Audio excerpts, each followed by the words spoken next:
The world remembers May 2, 2011 as the day Osama bin Laden was found. What almost nobody remembers is how close that mission came to failing completely.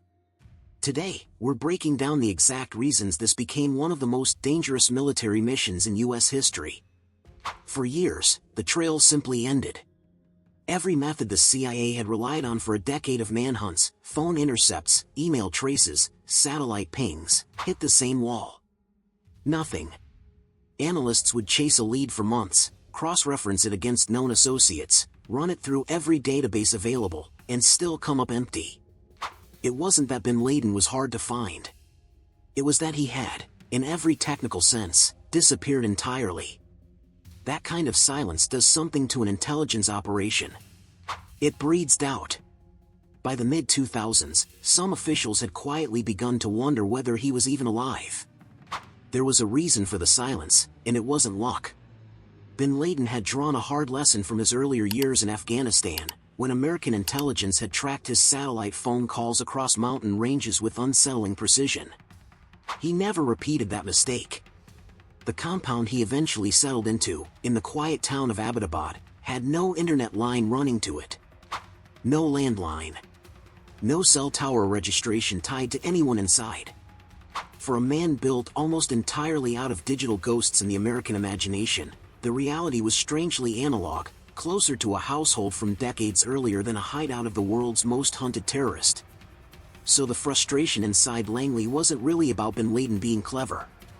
It was about the CIA's entire toolkit becoming useless against a target who simply refused to use anything that toolkit could touch. And then, a name resurfaced. Not new information exactly, more like an old thread, pulled it again after sitting dormant for years. Detainees in custody had, at different times and under different circumstances, mentioned a courier. A trusted man. Someone bin Laden reportedly relied on enough to keep close, even in hiding. His alias was Abu Ahmed al-Kuwaiti, and for a long stretch, that alias was almost all anyone had. No number to trace. No account to freeze.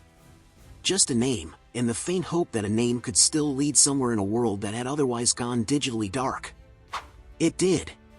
Agents eventually identified a man believed to match the alias, driving a white SUV through the streets of a residential district north of Islamabad. They followed him, not electronically, but the old way, with eyes, patience, and time. Where he went. Who he avoided. How carefully he behaved before turning into a walled compound that, on paper, looked like nothing more than an oversized family home. 4 years. That's roughly how long it took from resurrecting that courier's name to standing in a briefing room at the White House, cautiously suggesting that this compound, this ordinary-looking property with unusually high walls, might be housing the most wanted man on the planet. Nobody was fully certain. But for the first time in nearly a decade, they had something solid enough to build a plan around. And that, more than any piece of technology, is what finally cracked the case. Not a satellite. Not an intercepted call. A single human being, followed patiently enough, for long enough, that his silence eventually said more than any wiretap ever could. That single lead, a courier, followed patiently for years, eventually led analysts somewhere none of them expected. And once they saw where it pointed, the isolation of the compound stopped being the strangest part of the story. For all the isolation surrounding bin Laden's compound, there was one detail that made the entire situation almost impossible to believe. This wasn't some forgotten outpost in the mountains. It sat less than a mile from Pakistan's military academy in Kakul, the country's equivalent of West Point, a place that trains the very officers responsible for national defense. Think about that for a second. Not a remote village. Not a lawless border region. A quiet, orderly town, home to retired generals, active duty officers, and a constant, visible military presence. Every day, soldiers walked those streets. Convoys passed within earshot of the compound's walls. If there was ever a place on Earth where a person might expect the world's most wanted man to slip up, to be spotted, questioned, recognized, this was it. And yet, for years, nothing happened. No suspicious knock at the gate. No routine patrol that lingered too long. No neighbor who put the pieces together and made a call. The disguise, whatever it was built on, simply held. There's a strange kind of safety and visibility, and bin Laden seemed to understand that instinctively. A cave invites suspicion.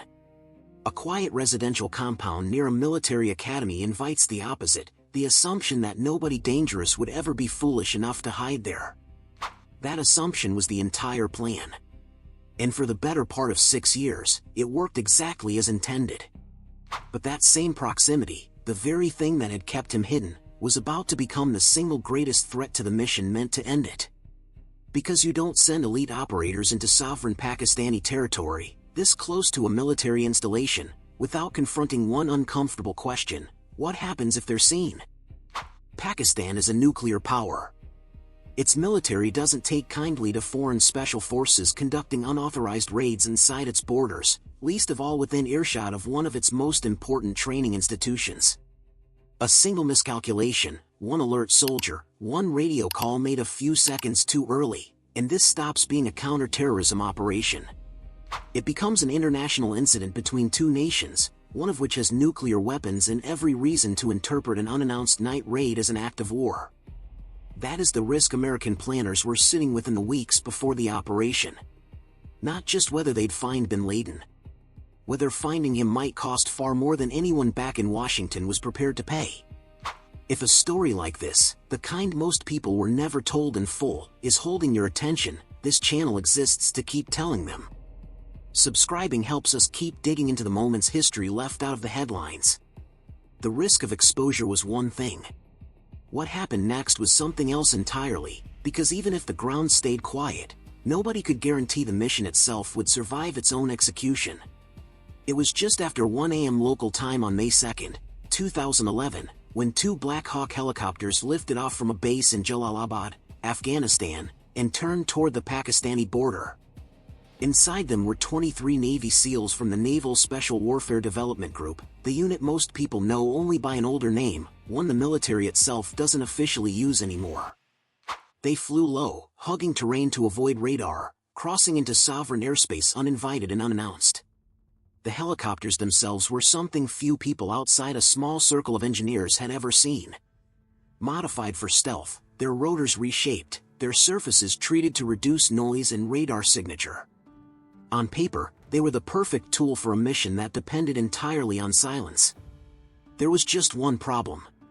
These particular aircraft had never been used in an actual combat operation before.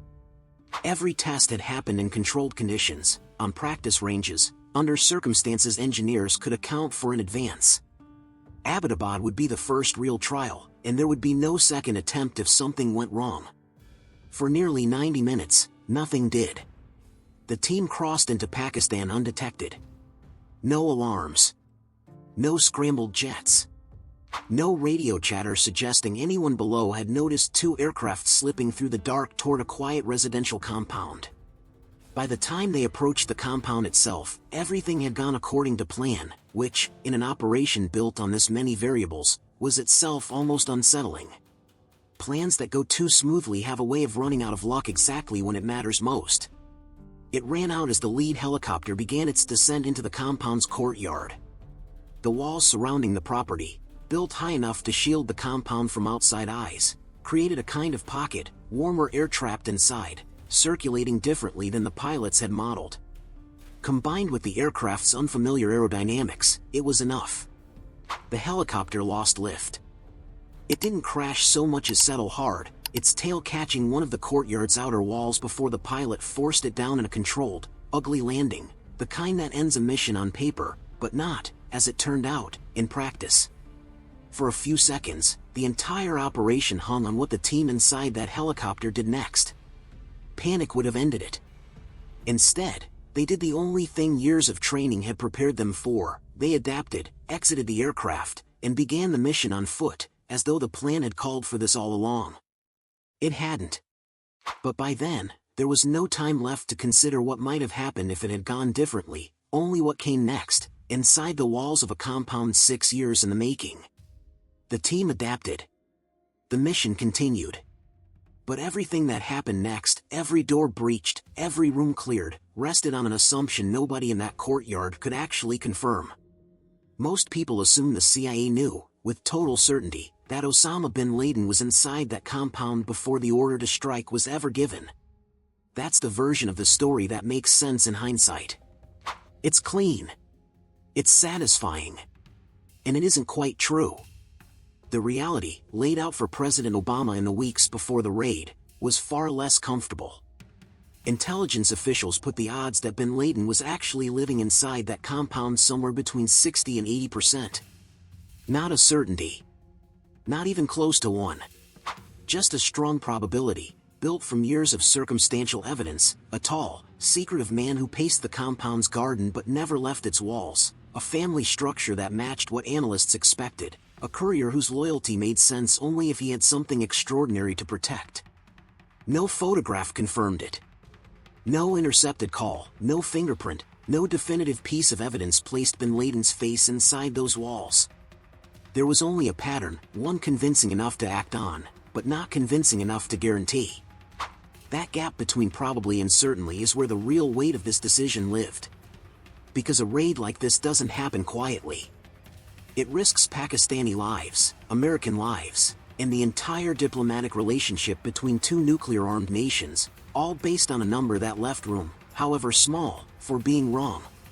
Imagine sitting in that room, being handed those odds, and having to decide anyway. Not next week. Not after more evidence surfaces. Now, because waiting risked the target moving, the lead going cold, 6 years of work evaporating over one more month of caution. Obama authorized the mission anyway. Not because the evidence was airtight, but because it was the strongest lead anyone had produced in a decade, and strong, in this line of work, is sometimes the closest thing to certain that exists. That decision turned a floor of a nondescript building in Abbottabad into one of the most consequential gambles in modern military history, one where success and failure were separated by a probability estimate, a handful of Navy SEALs, and roughly 40 minutes on the ground. It's worth sitting with that for a moment. An entire decade of hunting, billions of dollars, years of surveillance, all of it converging on a decision made without absolute proof, because absolute proof was never coming. Would you have given that order, knowing there was still a real chance you could be wrong? Let us know what you think in the comments. This is exactly the kind of decision history rarely gives us a clean answer to. If you want to keep going deeper into how America's special forces operate behind the scenes, the next video is right here on your screen. Click it now.